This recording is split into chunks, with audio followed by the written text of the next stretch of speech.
Hi, everybody. Welcome to this week's episode of Vented Uplift. I am Chrissy Canny, the CEO of Vented in Brooklyn. Yes, we do still sell bracelets. I know that, like, if you looked at our feed lately, it's like, Chrissy, what are you doing? I do everything but sell bracelets this past month. It's breast cancer awareness. And one of the things having breast cancer is that you really want to eat healthy and try to have natural products. So I'm very excited to have my good friend Jen Fiore on. Oh, there's so many books that she's written. All the Parts of Me, I don't want to say the wrong name for the Heaven Sent. Heaven Sent. And then my book that's in the mail today being delivered, your new gluten-free book, which is called It just happens to be gluten-free. So, Jen, I love you. And I've told everybody, like, if they, just tune in today, just because you're kind of infectious. Oh my gosh. Yeah. I'll tell my family that. They're like, Mom, slow it down. But yeah. No. And I'm so proud of you, your dream of, being gluten-free. And then like, you're like going on TV every week. It's like really amazing with your segments down in the South. So what channel do you show up on? WDRW is my main, and then I go back to Savannah where I raise the kids, and I do spots there occasionally, but it's 4 hours away. So you're on two stations. Mm-hmm.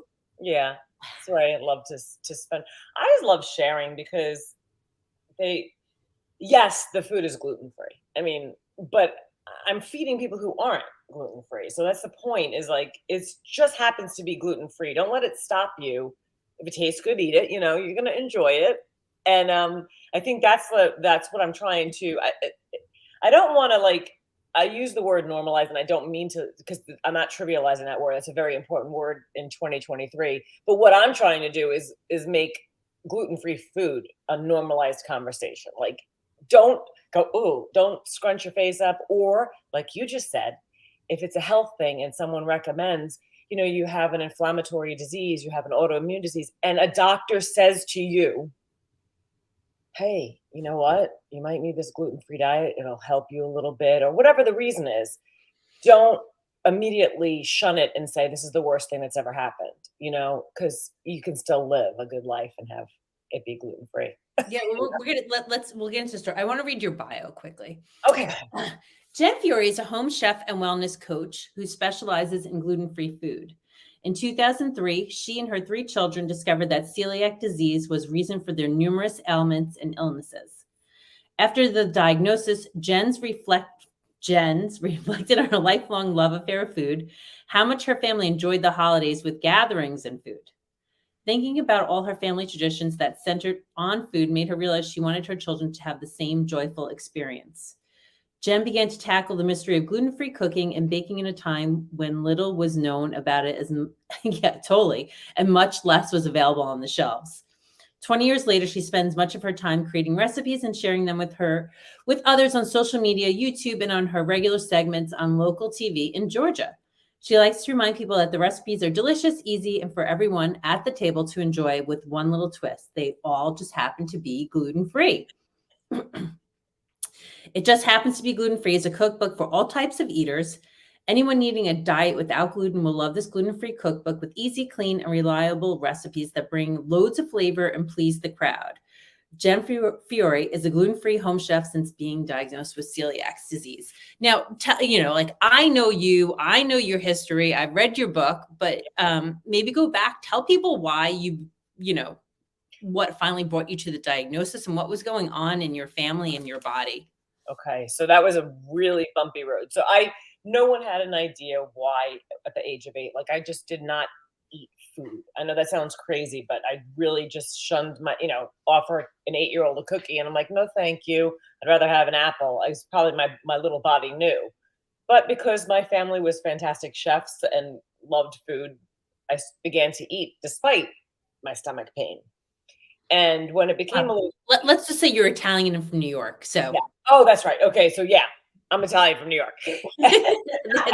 Gatherings, like, food is a religion, so you really have to take a lot of pride in your food. Anyway, for years and years, stomach distress. And then as the years went on, it went beyond my stomach.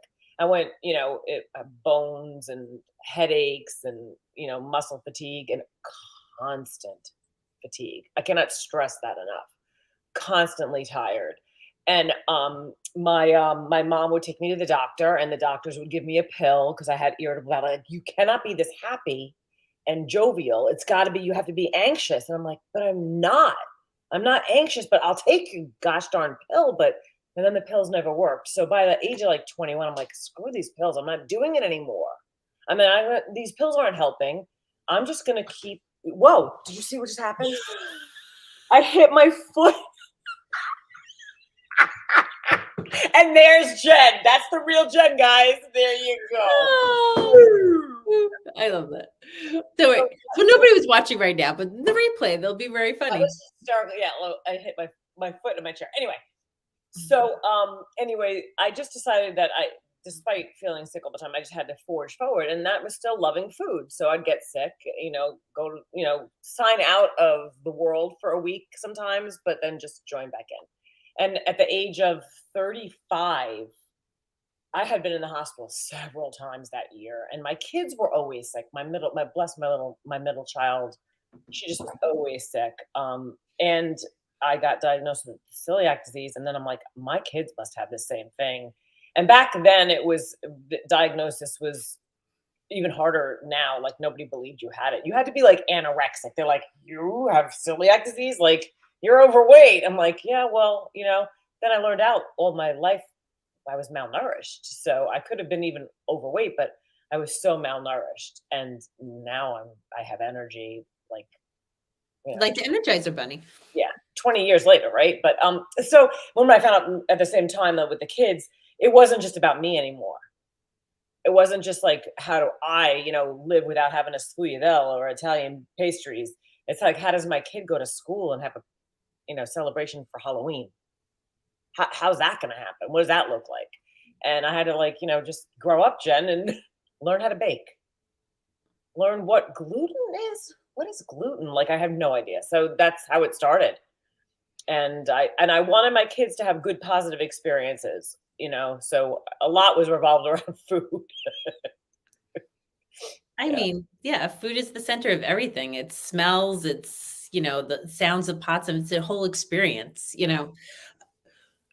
So then when did you start putting sharing your recipes? So I started sharing my recipes when we moved to Georgia, and then we lived in Augusta, Georgia, which is ironic. That's where I go now and share my recipes mainly, is Augusta. We moved to out south of Savannah, and there I started having people over, having huge Christmas Eve celebrations and parties. And I'm like, I got to make this food because I don't want people bringing tons of gluten into the house. And if there was, I designated a section in the kitchen so there was no cross-contamination, and stayed up at night and cleaned the counters so that the kids could put their hands on the counter, but I would try to do the lion's share of cooking. And that was where I began to experiment with my recipes and making them more like everyone friendly, not just, because you put up with certain things being gluten-free. That was the mentality in 2003. And then in 2010. Still today. Yeah. Still today. Yeah. Still today. Yeah. It's true. You can honestly have still some not so tasty things, I shall say, but there's always a way around it. I'm a believer in that. You can make anything. I just haven't mastered pastries. I can make a good crust, but I can't make layered like a phyllo dough. But I had a deli, and in this New York style deli with sandwiches, we're surrounded by gluten. I'm like, I gotta start making things for my kid and my kids and myself. And then that's when I started making recipes for other people. And then so the gluten-free community could come in, but then the gluten community, those gluten eaters, they liked them too. So that's when I started sharing and photocopying recipes and handing them out and things like that. So I feel like there's so much, because there's so much chemicals and stuff today that, like, my daughter and all her girlfriends, we had just had this conversation the other day, and like my son's girlfriend, like, they all have IBS. Yes. It's like, so what is going on? Oh, Maureen just got her book. I'm waiting for my Maureen. It's in the mail today, being delivered. You Yep. know, do you feel like do you feel it's the problem with wheat in the US and the Well, pesticides and the chemicals that are adding to this? What is your feeling? yeah. So I do have like not the silent celiac. I'm more this is where the mindset stuff comes in. I'm more like forgiving. This is our world that we live in. So, yes, there are pesticides in the wheat, but there's also in, vegan products, there's hydrolyzed yeast protein, and that's not good for you either. So it's really for these younger kids and all of us, but for the younger kids too, let's get on the bandwagon of seeing what that irritant is. Okay. If it is the wheat that just happens to be produced like this, yes, we can fight the fight and say things, or we can go wheat free, but it's not just that. Lots of times, it's really delving in. I remember speaking with somebody who was like, "I'm gluten free," and I don't understand. I still have stomach aches, and I was talking with her. I said, "Well, let's just take a beat. Let's just take a look at your diet. Let's just no judgment."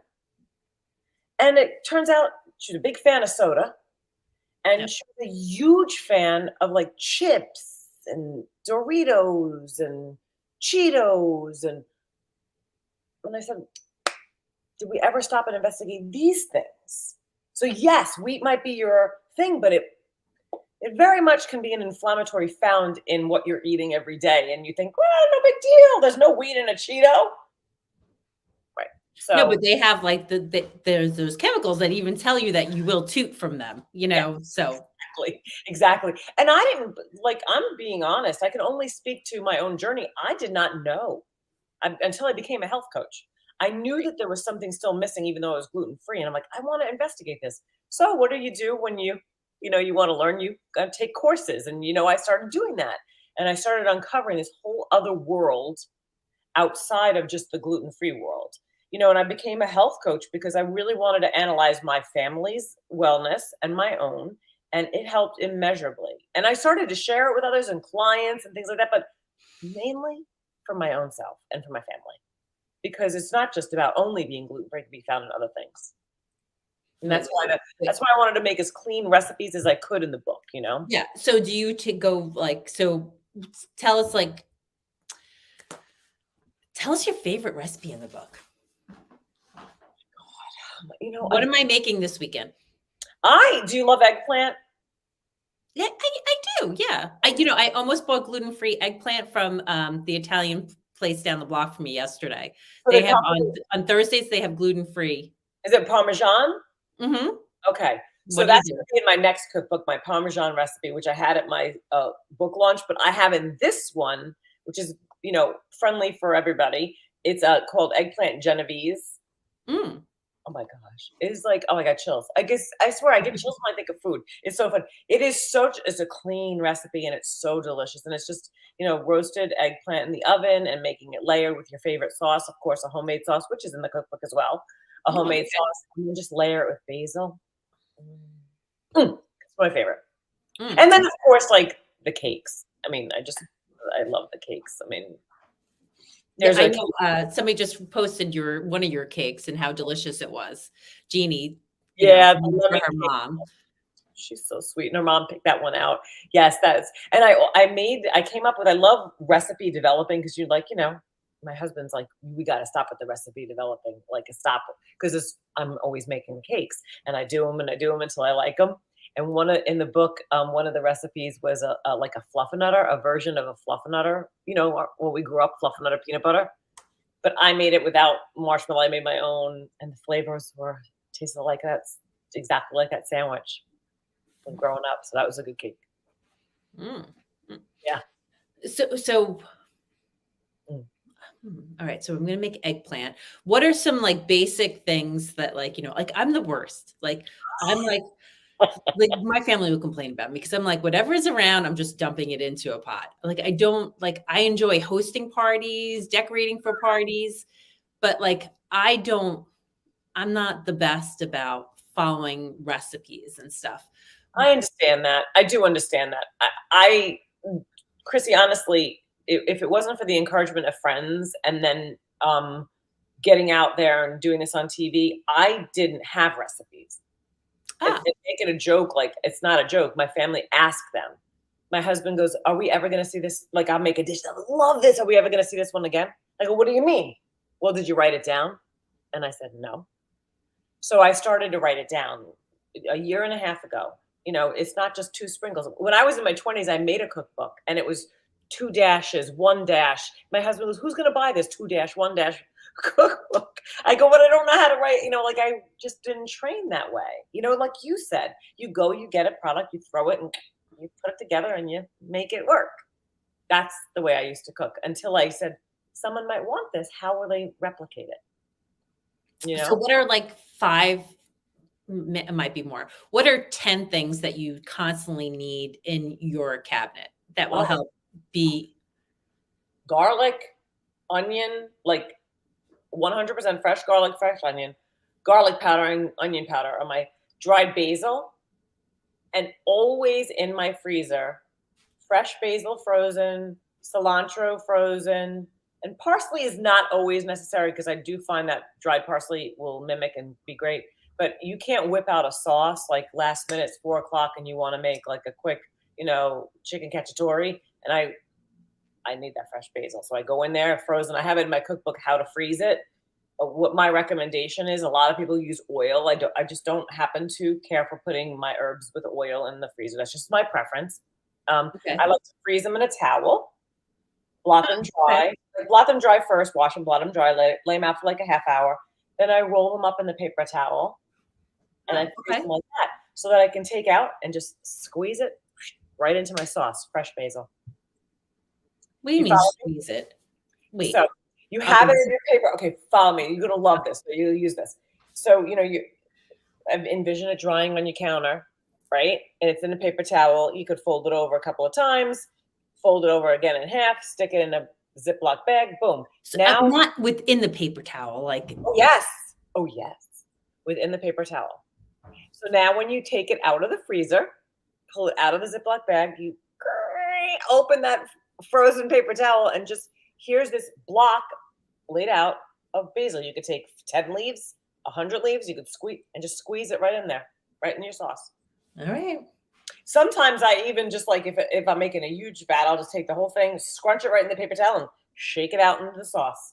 And you have 20 fresh basil leaves right in your sauce. Oh, do you grow your own in your garden? We just moved, so I have nothing. Yes, but I usually do love to have, my dream is like, a row of basil plants.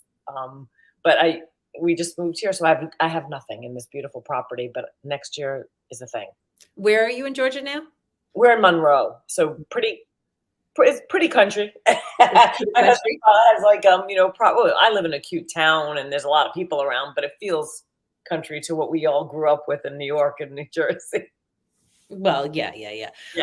Yeah. So what do you have planned next?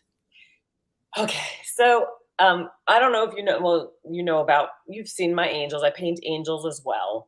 So with the Christmas season, it's funny. Like, I juggle, right? So I just finished this cookbook, and I feel so blessed and honored that it's in the world. But I also, Christmas season is coming, and people love angels. So my first time in 7 months, I went downstairs and painted. My husband did a studio for me. Yeah, and it's beautiful, and I love it. And so I painted 3 angels yesterday, and I was all in tears. I really was. I was so happy to be joined again with doing this.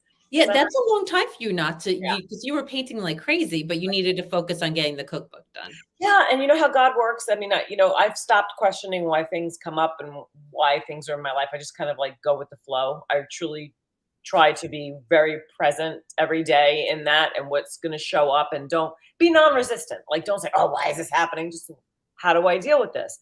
And I had to finish this cookbook, and there was no way for me to paint. The basement was getting done.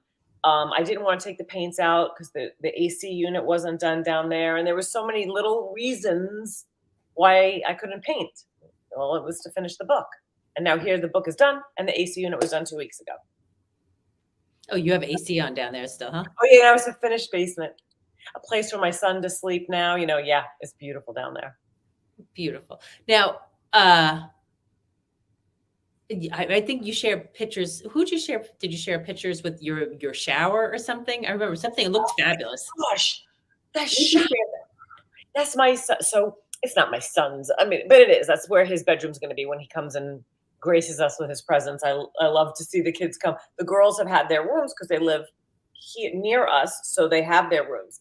But the basement, I found this tile, Chrissy, and I was like, my husband and I looked at each other. How did we find this tile at Home Depot? It was like this exotic, I don't even know. Had a couple of pallets of it, whatever we needed. And even the guy who did our shower was like, where'd you get this great tile from? I'm like, I don't know, but it was made for me. So he did this beautiful shower. And yes, that's what you saw, this shower for us. It was so precious. I love it. Okay. And so now I want to pick your brain from like, okay, you wrote your own book, you got this book together by yourself, with help with recommendations from people. Yes. But I want to know and learn, like for the other women out there who are business owners who are pitching to TV shows or segments, right? Like what did you do and what could you share that could help somebody else? So it was so I had a motivating factor at the time. There was interest in me having my own TV show that has kind of fallen down the wayside and nothing came of it. But from that, I was told by that producer, Jen, it would really be great if you could get on TV in front of the camera to show that you could handle it. And I'm like, well, like NBC's not looking at me. They're like, doesn't matter. Just go local. And that's a valuable interaction. So I said, oh, okay. So I just looked up, researched producers, researched anchor people who were approachable, you could see that you could send them an email. And I was prepared, honestly, for the rejection, because the no or the not, the ghosting, if you will, what is 2023, just no answer. That's okay, because no harm, no foul. I gotta try. But I went in knowing, and with the encouragement too of the producer and another gal who helped with this idea, was be confident in what you're bringing to the table. So draft this email knowing that you have an expertise. Don't fluff and lie, because you're going to have to come up with some, if you do that, but be honest in your strength, right? Be truthful in your pitch. And that's what I did. I was truthful. And honestly, I did not get, still, Fox TV hasn't answered Jen back, but it doesn't matter because it's not where I'm supposed to be. And finally, I just put up a video. I'm like, you know what? I'm better. Just push the record. Hey, I'm Jen. I can bring some valuable information, a little bit of laughter to your show. Just hit me up, and I would love to have a conversation, show you what I can do, bake something really quick for you. And, in 5-minute segment, I'm your girl. And I was starting to say, and it just happens to be gluten-free, I was starting to say that because yes, that's my niche. I'm gluten-free, but literally, my husband's a gluten eater. He's a bread distributor, for goodness sakes. He's surrounded by gluten all day, and he eats my food. Not because he has to, because he enjoys it too.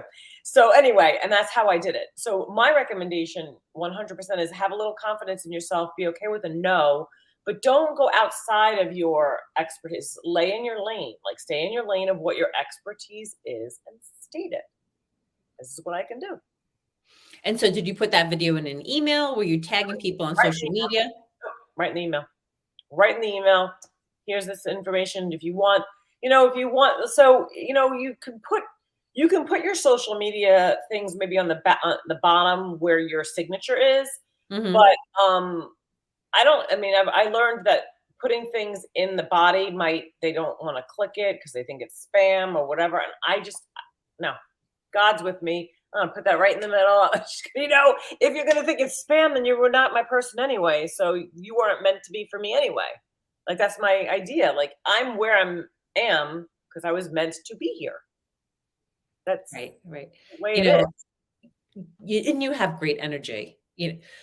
So I was Sasha Walton had asked me to help her pick people for a TED Talk. Right? That's going to be down south this, in November. So, so it was like, okay, like look at all these people sending videos, Right. That's fantastic. right? And I'm like, okay, I'm amazed that I learned a lot, like being one of these people to choose because it's like, I'm like, oh my God, okay, hey, don't waste people's time. Right. Like if you're being interviewed, like don't go on and on, like Yeah. have a good background, have good lighting, look presentable. Don't look like you rolled out of bed, like this like, people would get distracted easily, especially somebody like me with like, like, oh, squirrel, like I'm gonna get distracted by your background and stuff.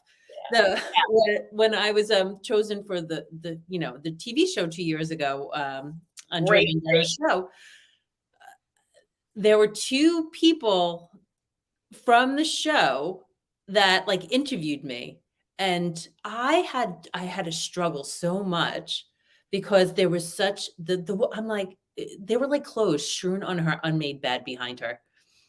Stop it. Come on. And I'm like, oh, I'm just gonna smile and ignore Yeah. this. I'm having a really hard time right now. Yeah. But I but would get distracted by that too. I'd be like, so I'd purposefully try not to look at it. And I'd be like, yeah, I was like, and then another time I had to do a COVID test in front of somebody and spit into it. oh my I God. just like totally got distracted, but Yeah. but he had the yellowest white undershirt on, Stop it. like You're yellow, hilarious. like mucus, like. Stop So, so the lesson is like really like if you want to sell yourself, make yourself presentable looking, get it out in a quick amount of time. And what else what else do you think, Well, Jen? I would also say, well, this is just my personality. So I'm going to say what I do. Don't even realize I do it. My husband brought it up to me last week that I do this. Have the ability to banter a little bit, but also move on, if you will. Just like move on from the thing. So I'm going to tell you, this is so funny. And you can see it. I'm all about sharing because if you can learn from something. 2 weeks ago, I was doing a vegetable primavera recipe. And now in my house, believe it or not, even though I have cheese in a lot of recipes, we are like some days we're cheesy, some days we're not because my husband is starting to find out lactose doesn't love him. Anyway, so at this moment, this was a cheese-laden recipe with ricotta cheese, and oh my goodness, beautiful. So I scoop it out and I'm showing, and I don't know how the heck this happened, but that scoop from down here made it to my head. And I had this glob of cheese on my forehead, and my husband said he was crapping himself. He's like, I just like, Jen, like he's and I'm like, anyway, so and I felt the cheese. It's starting to slide into my eye. And so I try to smooth it away with using this hand. And I just kept going with the cheese in my forehead. And then I remember going like this. I do remember this going, and you'll love the meatball recipe on page blah, blah, blah. So the cheese was over here. So what are you going to do in that case? Do you crumble? No, you gotta keep going. And you just, it's just kind of funny. Why not laugh at yourself? I mean, I'm not going to crumble by that. That's, so I think that's another thing in interviews or having conversations with people, just kind of roll with it a little bit and laugh at yourself a little bit because it's funny. You have to laugh at yourself. But so the host didn't help you out by Oh, like, hilarious. No. Afterwards, when we got off, because now I have this friendly banter with them. Oh, they're in the back of my book. So everybody, the producers from the places and then the hosts are in the back of my book. awesome. We have a banter. I go, so guys, nobody with the cheese on my forehead, really? Like, they said, well, you handled it really good. I go, and it was going down to my eye. And I was like, and of course, the producer who's in the earphone, he's funny. And he's like, yeah, I saw it, Jen. You could have had a something about Mary moment, It was so funny. But when my husband's like, I can't believe it, that it was brought up. Maybe that's why we're supposed to mention it now for anybody who's wanting to do those things or excited about that and doesn't know how to handle. Just kind of go with it because your ability to go with it is part of what the people are looking for from you. You crumble or whatever.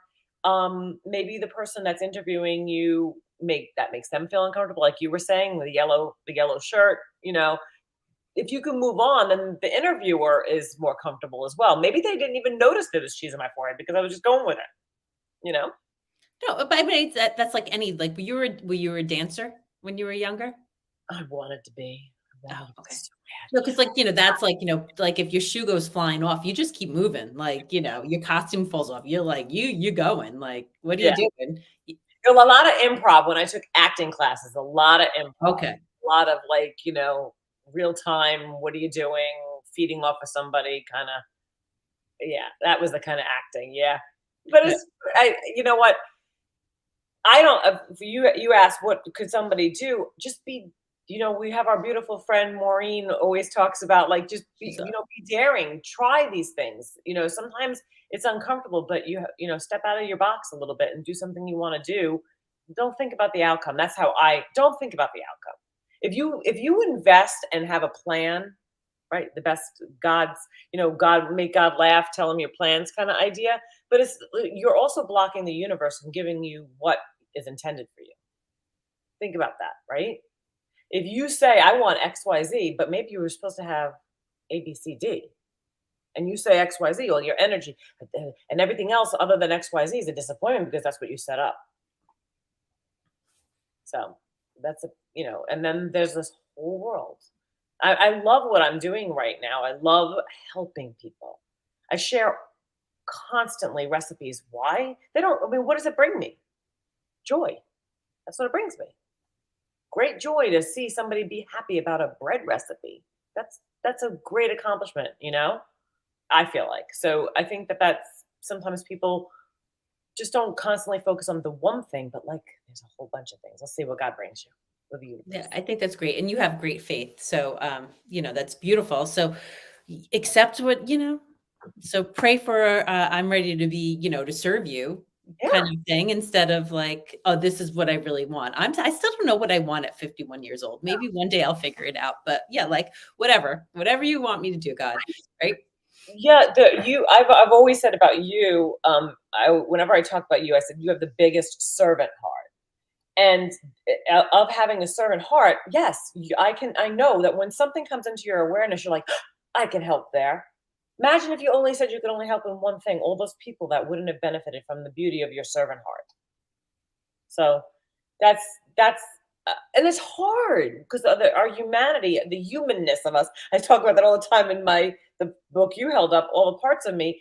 That was part of my healing journey. Like I would let my humanness block, and because I didn't understand it, what the world had to offer, what God had to offer, whatever name you want to give it, what the universe had to offer, because I was so stuck in that my humanness, you know.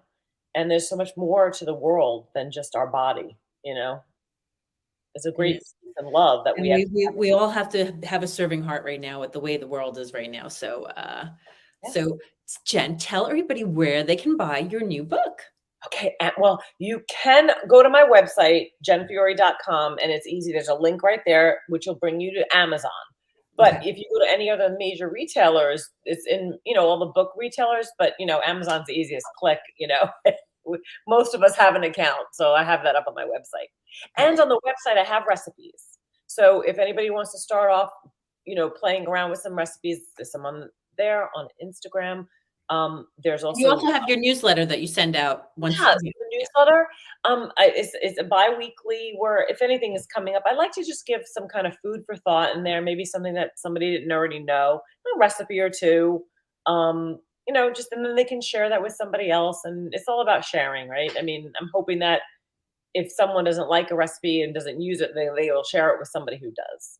Right. Needs to And know then, and Maureen just said that you're going to be at the book fair, it. Yes, which I did not know you're coming to coming. Jersey. I'm very excited. I'm going to have to really, I'm so excited December about. 2nd.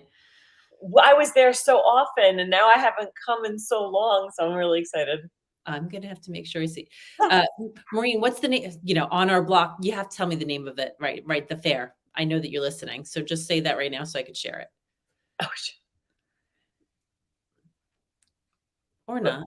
what are the book fair? Yeah. What is it called? Yeah. At the Jersey Shore Arts, New Jersey Interfaith Center. The Yes.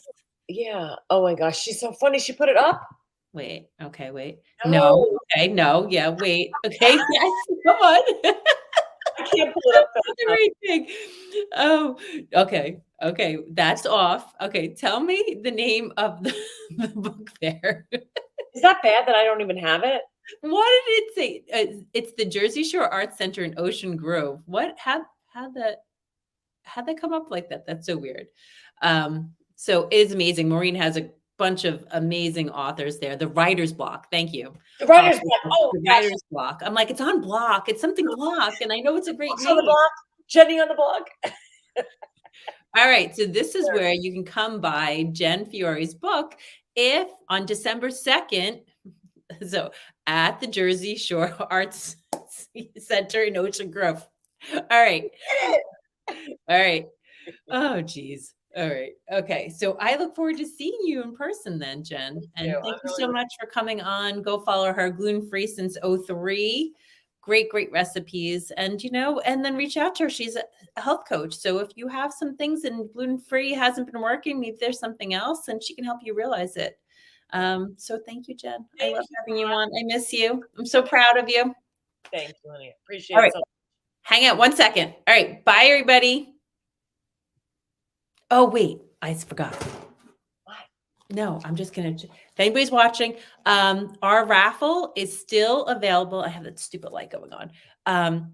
So if you saw everybody, Pink on Third is still happening. There's still 3 stores that are giving back this Saturday. The raffle, it's worth over $400, is for sale. You can Venmo me. So this is Bay Ridge Restaurants, over $400 worth. And you can also go to Charms at 8311 3rd Avenue to buy a raffle. The raffle drawing is Saturday at 6 p.m. And there's also massage. And then there's one at Heart to Heart that's going to start next week. So thank you, everybody. We're raised probably going to be over $5,000, $6,000 that we've raised this month for making strides against breast cancer. So that's pretty awesome. So thank you. Okay, now wait. All right. Bye, everybody. Have a great weekend.